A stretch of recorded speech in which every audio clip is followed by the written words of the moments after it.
Welcome, welcome, welcome. Welcome to Wind Down with Kev. It's your man, Kevin Spann, the insurance guru. Kevin Spann, 11798 in the building. I got my man, D. Matt in the building.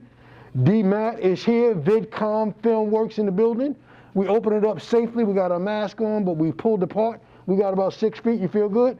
Yes, sir. Peace. Let's remove the mask. Let's get into it for the people. I got the 2x mask on, double down. Kev. Wind Down with Kev, got the N95. Party people in the place to be. I got a special guest for you. You already know the man to my right. You know him as Daryl Matthews. You know him as Mr. Vidcom Filmworks. You know him as the man that's always behind the camera. But today we're going to flip the script. We got Dre, one of D-Matt's understudies behind the camera. Dre's photography, he's running the show in that way. And today we're going to spend some time just getting to know Mr. Daryl Matthews. So D-Matt, introduce yourself to the people. For those that don't know you, tell them who you are. My name is Daryl Matthews, obviously. Vidcom Filmworks is my company. Been a photographer slash videographer first for about 20 years now. Do community events. A community advocate. Let me see. I do a lot of things. All right. And one thing you're going to do is clean up that introduction. Yes. Now I'm friends with your wife. I know both your sons, so you're going to shout Allison out, and you're going to shout your sons out before we go any further. We got to do this right. Beautiful wife, Allison Matthews, and a son, Daryl Matthews, and little Darren Matthews. Yes, sir. Yes, sir. Give credit, give respect where it's due. So basically what you're telling me, you're the man, husband, father, entrepreneur, kind of like a unicorn. they say that people like you don't exist. So are you a unicorn? I think I am. I think I am a unicorn. No. I promise you this. People, this is one of my real good friends. Real happy to have him in front of the camera.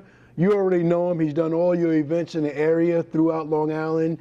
Black Long Island's most renowned photographer and beyond. Not only does work here, he's done destination weddings, school photography, all sort of incredible things, but we're really not talking about that. I'm gonna peel back the banana a little bit and let y'all get to know D-Matt. D-Matt, we go back, I call him D-Matt, we go back 20 years. I first remember meeting you. You did my nephew and my niece's wedding. Shout out to Jermaine and Latoya. Talk to me about that. That was your first wedding. Yes. Jermaine and Latoya Matthews. Yes. Beautiful names. Just don't ever forget that name. Jermaine and Latoya Matthews. That was 2000. 2001. 2001. Yes, 2001. And that was actually my first wedding. And back then, we did videography more than anything else. There's more videography than photography.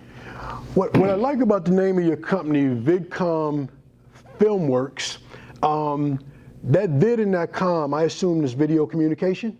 Nope. I'll tell you how that name came about. Talk to me. It came about, it's short for video and computer. Video and computer, okay. Yes, because it's really simple.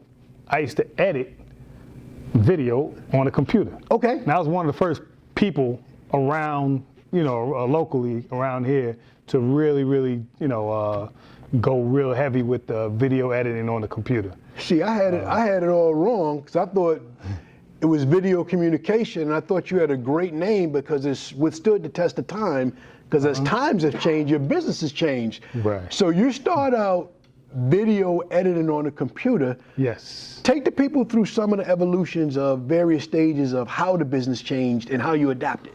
Oh man, things have changed so much, and we've come so far with technology. I envy today's technology because I wish I had this technology when we first started out. Okay. We started out with, let me back it up a little bit. Before I did video on computers, before I edited video on computers, I built computers. Okay.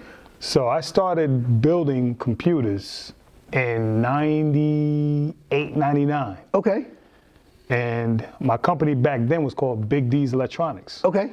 With a D for discount. Okay, let's go. So after that, one day I built a computer and I said, you know what, I can edit video on this computer. I always loved video and photo since high school. Okay. Since high school, middle school and high school. And then, even, rewinding back before that, my grandfather was a photographer. Okay. He had a photography business. He had a lot of equipment.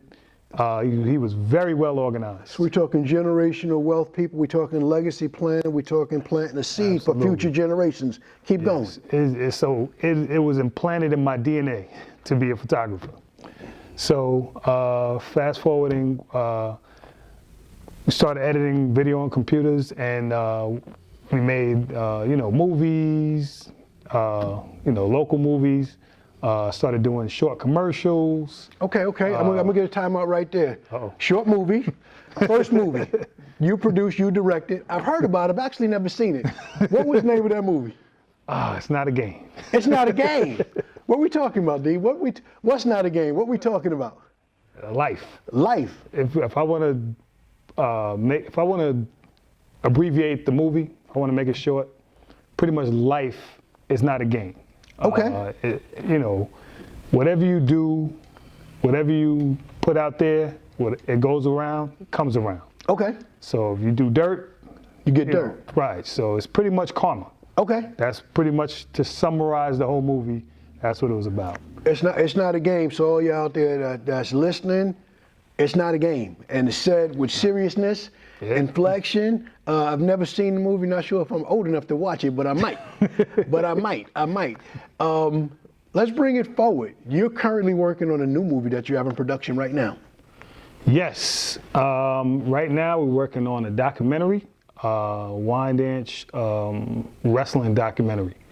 The class of was 94, our wrestling team, 93, 94 wrestling team, was the only undefeated wrestling team in Wyandanch high school history. Let's go. Shout out class of 93, 94. Y'all held it down. Y'all were undefeated. It's funny to share this history because when you think of Wyandanch, we talk about certain basketball teams. We talk about the class of 81, boys and girls both being state champs. We have some glory days in football. There's a Facebook argument that I don't want to participate in, but I know the class of 87 claims some credit for some football achievement. Shout out to Fitz, I hope I said your class right, could be 87, 88. Long legacy, but not much history. We don't talk about wrestling much. No. There's a long, good history of wrestling that we have that hardly nobody knows about. And for ages, Wyandanch, ever since we had a wrestling team, was the joke of wrestling. I mean, wow. We come in to meet, and a wrestling team, you got to have a good solid 14. It's like about 14 weight classes or so. You have to have a good solid 14 to be competitive. Okay, so you have a representation at each weight class so you can compete. And that's just the weight classes. Most of the time we face teams, they got 25, 30. Wow. 30 people on the team, 2 people per weight class, and a backup. Right. Wow. And then some. So we come in there. My coach, Raymond Mills, shout out to Raymond Mills. All time hero of Wyandanch, all time. He done way more than just been a wrestling coach and a football coach of another undefeated squad that you talked about, that you touched on. Okay. But they took the chip. Okay, let's go. Let's get it. They was undefeated. Okay. I want to ask you, I know y'all got it done, and I know the documentary's coming, so people pay attention. When you hear the drop, watch it. Trust this man's production, what he's putting together, the hard work, the amount of time he's invested into this, and really just documenting our history, because we have to record this, we have to do this while we can, okay? Yes. So D-Matt, I'm gonna fast forward, I'm gonna bring us into 2020.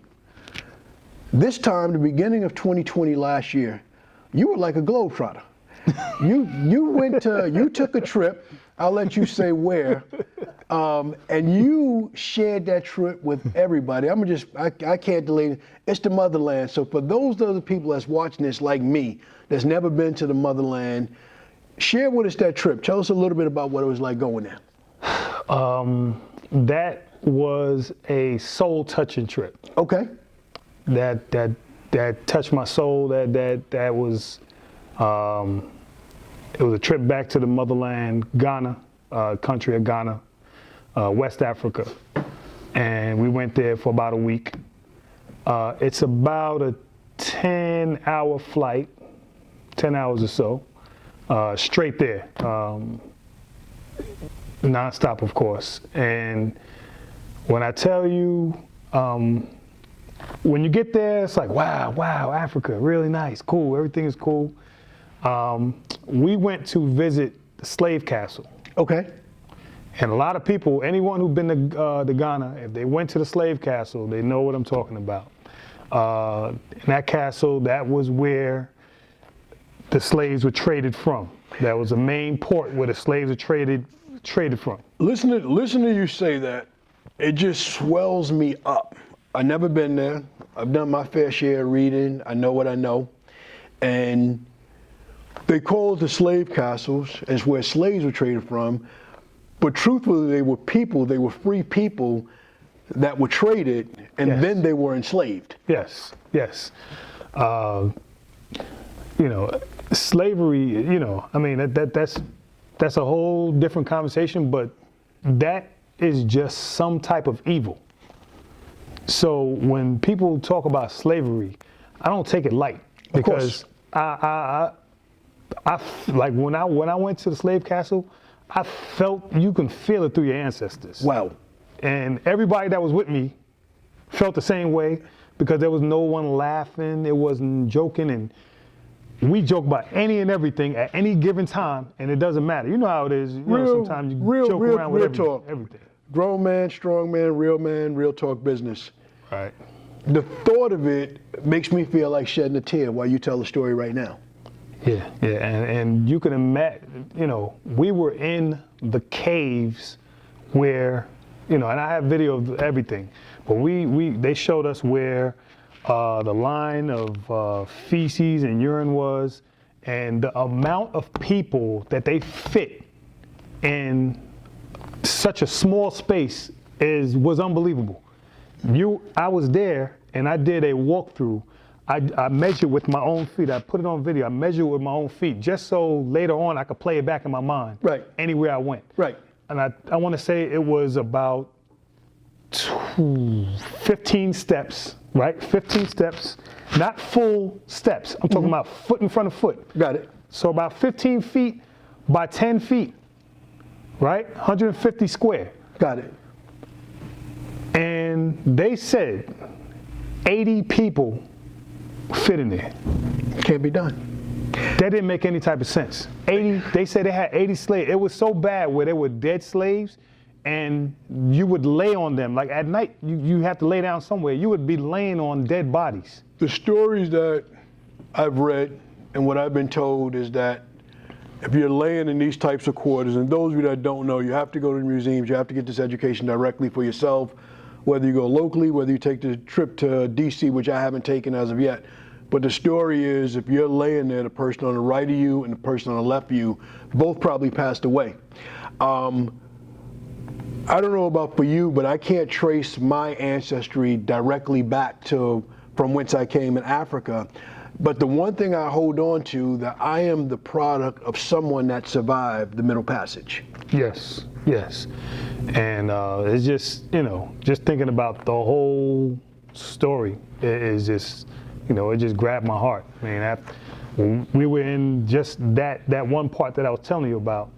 After you left there, they show you a few other places, right? They bring you to a really small room, right? And I want to say this room is like 5 feet by 6 feet. It's a small room. And that's where they brought the people. This is what really hurt me too. They brought the people, all the women that rebelled. If they didn't want to get raped, okay, not didn't want, let me say it right. They The ones who refused you. rebelled against rape, if you rebel, you get put in that room, you get beaten almost to where you're dead, and they'll leave you in there. And if you survive, then you come out. But they give you about a week in there. And they don't feed you or anything. It's some type of evil that you don't want to hear. It's a level of humanity that's difficult to process. You shared that part with us, and then you shared how people live today outside of the castle. You went into the village. You saw the people in the community. We're from Wyandanch. We're used to going to seeing a 42nd Street level of hustling, a Delancey Street level of hustling. What was that part like when y'all going through the village and people coming up to you, doing various things, selling their food, their various things? It's like, I want to say, when you go somewhere, I want to say certain parts of Manhattan where everybody's coming up to you trying to sell you something. It's, sometimes you go to the city and, any big shopping district, we have a bunch of hustle and everybody's trying to sell you something. That's kind of like what it felt like, and a lot of foreign countries are like the same thing because they think you have all this money and they want some of it. I want to get my little piece of what you got. You wasn't wearing nothing from the 11798, let them know you didn't have it. You didn't let them know you didn't have it. When I go, I don't even wear my wedding ring. Okay. When I go to other countries. Okay. Got nothing to do with marriage. Right. I just don't wear any jewelry at all. Anything nothing. If I wore earrings, I used to wear earrings. Right. I don't ever wear earrings. I don't wear nothing. No type of jewelry. Nothing. When I go to other countries. Nothing it's that just might a habit cost I've you learned. And come back. So people, if you don't follow Daryl Matthews on Facebook now, add him as a friend and follow the pictures and videos from that trip because it's incredible. You'll feel like you went. I watched every video that you edited and put up, and watching y'all drive through the city, seeing different things, not the way that's portrayed in the movies, but in real life was incredible. So you kick off 2020, you go to Africa, that's one trip. You turn around a few weeks later or a month later, and you take another trip. Yeah, one of my friends enticed me, to go to see a Lakers game. Got you. And I said, oh, you know what? Yeah, why not? No, we went to LA to support our guy Danny Green. Yes, sir. Shout out to Danny Green. Thank you for the hospitality. Yes, brother. Appreciate you. Shout out to the Green family. Yes. Big Danny, little Danny. Of course. So we went out there, and this was, I want to say, a week and a half somewhere before the whole world stopped turning. Before it stopped. So let's give some context to it. We went down to LA, weekend of March 6th to March 9th. Yes. We got there early on a Friday. We did all the LA things. Roscoe Chicken and Waffles. How was that? Tell them what games we caught. I'm gonna get there. We started with Roscoe's. You got to give Roscoe's that LA love. You got to give so Roscoe's. we had to check. That was our first stop. Roscoe's Chicken and Waffles. Yes, we had the pictures of Randy's Donuts. We got that. Yes. Did some fun in between. Food was good too. Food was on point. Food was on point. And the games we saw were the games of the year in 2020. The last games with big crowds. Yes. Friday night, who we catch? We caught the Clippers. On Sunday morning. I'm sorry. Yeah. No, not the Clippers. Yeah.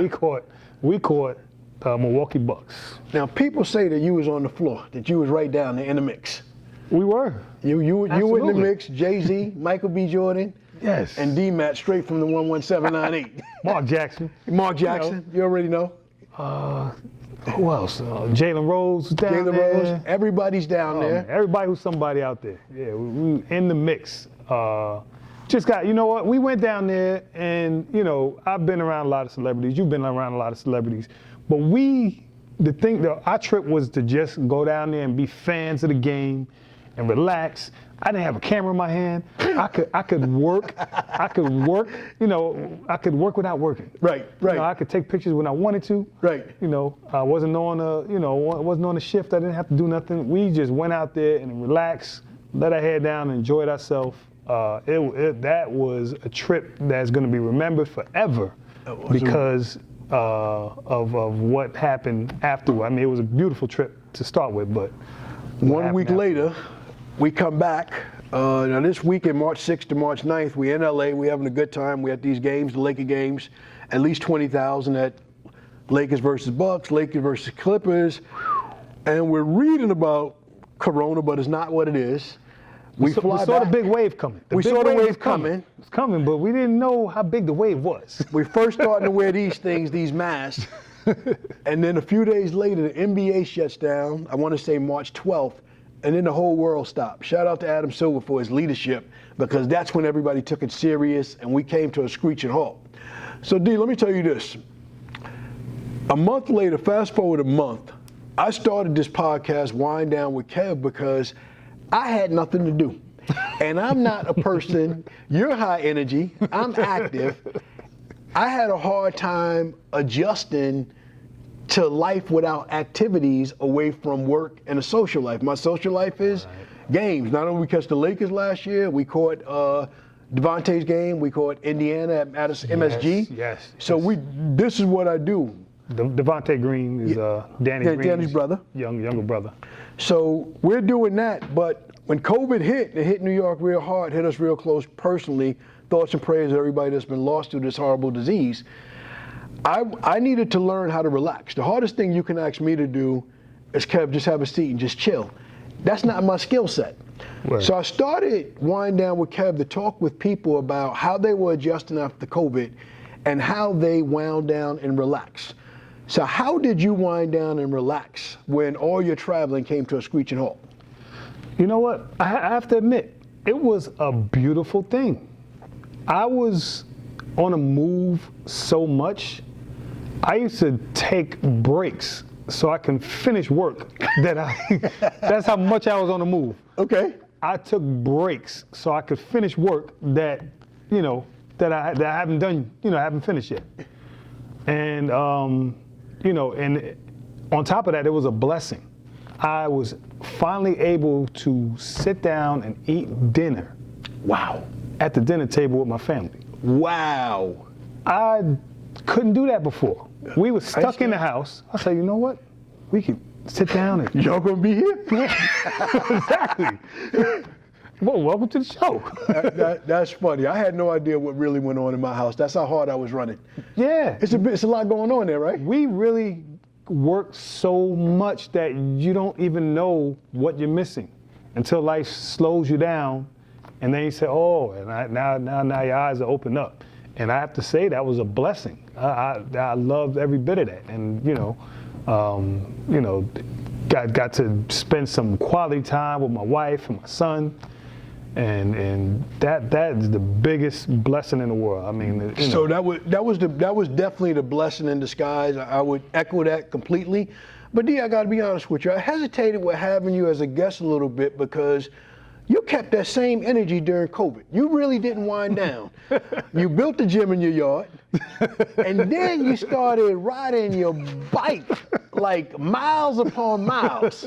Talk about both of those transitions. Talk about the gym and the bike riding. Oh, yeah. Listen, I want to say when we were in LA on our trip, around 20,000 people with a virus that we didn't know about. Nobody's wearing masks. Not one person wearing masks. We're around 20,000 people.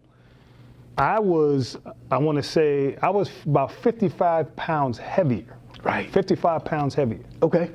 And fast forward to when I started riding, basketball was a thing that I used to, that was my cardio to lose weight. That was your wind down before. You used to go to the gym, you would lift, and you play ball. Going to LA Fitness, 29th Street, Wind Dance.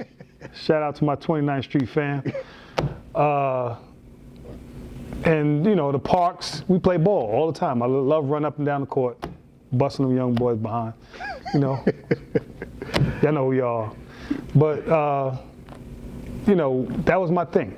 And that was my way to lose weight. Now, I mean, not now, but then I had to find something, something to replace that. And to replace that cardio, I started riding bikes little by little. I linked up with Ron Smith and Chip. They were like, hey, you want to come down and ride with us? It's all right, cool. Mind you, I haven't ridden past 3 miles yet. I haven't done a mile yet. I just rode around the block a few times. So I went with them. We went to Belmont Park. About 10, 11 miles. Like, whew, that was how I said, I'm good. But then I liked it. I caught the bug. 15 miles, and I did 20 miles, and I did 40 miles, and I did 50 miles. You sound like Forrest Gump. I just kept running. running. And my long, my long is 75 miles. Oh my God. 75 miles. And that's why I didn't ride with you, because y'all kept going further and further and further. I did not front on the gram, people. I didn't come just to show up. D, did you have a bike before the pandemic, or you bought it? No, I bought it. During it? I bought it. Okay. I bought a rinky-dink bike from someone off Craigslist. Because there were no bikes in the store. Oh, the real bikes were. They were gone. Yeah, they were going off the shelf. They flew off the shelf. But I knew nothing at that time about real bike riding. I didn't know anything about real bikes. Finally got one off of Amazon. Pretty decent one. Okay, all right. Compared to like real bike riders, it's trash. But it was good to me. Just start out, it was good for me. It got it done. You ran off 55 pounds.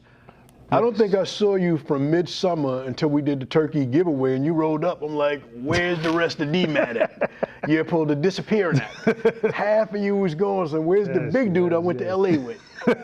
Done. You rode it all off. Yeah, it was a bodyguard that I hired to roll with us before, and He's gone. I had to leave him over there. He was eating too much, so.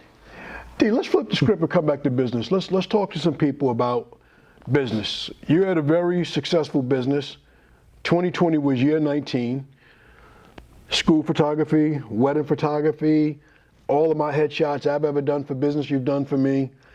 And suddenly in New York, the whole event business is dead. There are no weddings, there are no events that you're going out to be the photographer. I read something yesterday, Small Business Administration, about how people have to reinvent their business. How did you reinvent your business and stay busy with COVID going on? Simple. You have to evolve. Okay. You have to learn to evolve. You have to do different things. You can't do the same thing and expect different results. We all know what that is. We started doing lawn signs. Lawn signs became popular. Our business was, I want to say, almost suited for this pandemic because we're digital. We've been doing digital.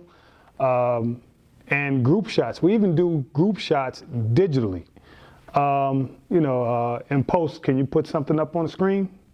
Yes, we got you. We'll flow with the conversation. Okay, I'll show you a few examples. Follow Vidcom Filmworks. We got to talk to the people now. They want to hear your voice. On the screen. They'll see your work.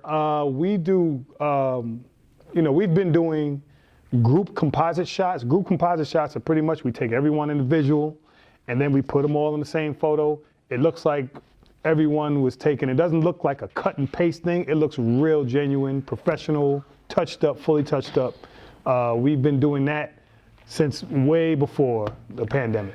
One of the, you said a lot of things for all of the entrepreneurs out there, all of the aspiring entrepreneurs. A lot of people's 2020 vision was to start businesses. And D-Man, you dropped a lot of jewels right there, so I'm gonna go through them slowly. One, you've been digital from the beginning. You've always had that whatever pictures you had done, you had to go on and order them digitally as opposed to just printing and giving them out. The whole world had to go digital. That was a big adjustment for me. One of the best things I saw you do last year with the yard signs was you created an emotional connection with the graduation. Class of 2020, most memorable class in the history of graduating classes. People lost the ability to graduate, have proms, what you did, all of those types of things. But for right here in our community, you did something special for the class of 2020. Talk about what you did with Mr. Sibley's and taking pictures with all of the students with all the yard signs. Yeah, shout out to Paul Sibley's Wyandanch High School principal. He's, ever since I've known him, been doing a wonderful, wonderful job, flawless. Best high school principal I've seen in Wyandanch history. I'll say that without stuttering, without hesitation. Without a doubt. But I've talk seen him about do what the y'all most, do. but, Come to us. You said you just did the graduating pictures for a class that you've been with since they were in kindergarten? Yes. And I didn't even know that wasn't even my first. I'm starting to feel real old in this business, but it's a beautiful thing. It was kind of surreal to have to start seeing the students. When I saw this specific class, I said, wait a minute. You know, all of them say, hey, I remember. They're coming up to me, you know, because we had 3 photographers, Roosevelt High School, three photographers, and they're skipping the photographers. They're trying to come to me and say, hey, I remember you. You took my pictures in 1st grade. You've been taking my pictures since 1st grade. And I'm like, wow, it was kind of surreal to see all of these students who remember me from taking their pictures since 1st grade. And what school district? Is Roosevelt. Roosevelt, beautiful. Roosevelt. So, you know, a few of the students took pictures with me in the background, and you know, had their parents post it and tag me. Nice. And that was it was a good look. Like, wow, since 1st grade, and I have their pictures. Pulling them up since 1st grade. We still have their pictures on file because that's one thing that I've always tried to do with my business is we keep your pictures for the life of our company. People, let me tell you something. This man, if he's taking your pictures, he has your family history. The last 20 years, you've done every family event that we can think of, and you have it on file, which makes life really easy. You've been there for people coming. You're also there for a lot of people when they're going, and you make that moment a whole lot easier, more palatable for families that go through difficult times. We're coming close to the end, but there's so much that I want to say. I hope I've done a good enough job of, number one, giving y'all a chance to get to know this man. Definitely to like him, and if you haven't done business with him already, you have to do business with him. At the end of the day, bottom line, he's one of the best people that you are going to meet, flat out, no question at all. D-Man, tell the people something that I didn't ask you that you want them to know. What didn't I ask you? Really can't think of too much now. I guess all I could, yeah, man, that's I think you pretty much rounded everything up. Nah, I missed some stuff. I got it. I know you missed something. Nah, I missed it. I missed the community piece.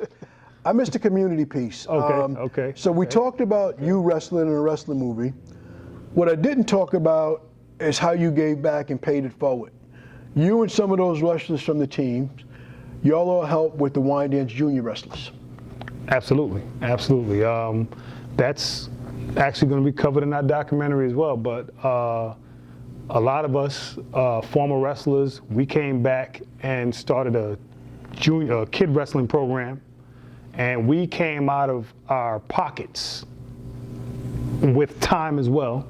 Time, of course, and financially. We funded the program, and we did good, I want to say, but it was always a fight. Well, giving back is always doing well is always a fight. Yes. But let me ask you a question. Why is giving back to the community so important to you? Because if someone didn't come and give back to me, I wouldn't be where I am today. Okay. And I know how important that is. Say that again for the people in the back. If people, i.e. Mr. Mills, yes, if they're not there for you, if they don't come back and give to me and pour into me, then I'm not where I am today, and I know how important that is. Same way, I kind of take you on a little personal note. Same way I didn't have a father when I was growing up. I know how that felt to not have a father growing up. That hurts you deep. I don't care who you are. You can say it doesn't hurt. Yes, it hurts you deep. But I have 2 sons, and those sons know who their father are. Guaranteed. That's a beautiful thing. You shared something on Facebook your journey with finding and discovering your dad posthumously. Oh yeah. I think if you're comfortable, whatever you're comfortable talking about that, because man. sadly in our community, our history, a lot of people don't know their dad. So if you could share your discovery, I would love for my listeners to hear about that. Ancestry.com. I found my family through Ancestry.com. Had my cousin, talked to my cousin on the phone. She reached out to me via email. Hey, I want to know how we're cousins. We're talking and talking. I'm naming everyone up and down the family tree, no hits. She's naming everybody up and down the family tree, no hits. I'm about to hang up, and she says, well, I said, hey, well, my father's name is Willie B. James. He's like, oh, Willie B. James? Oh, wow. Mom, who's Willie B. James? Willie B. James is my brother. Wow. And next thing you know, wow.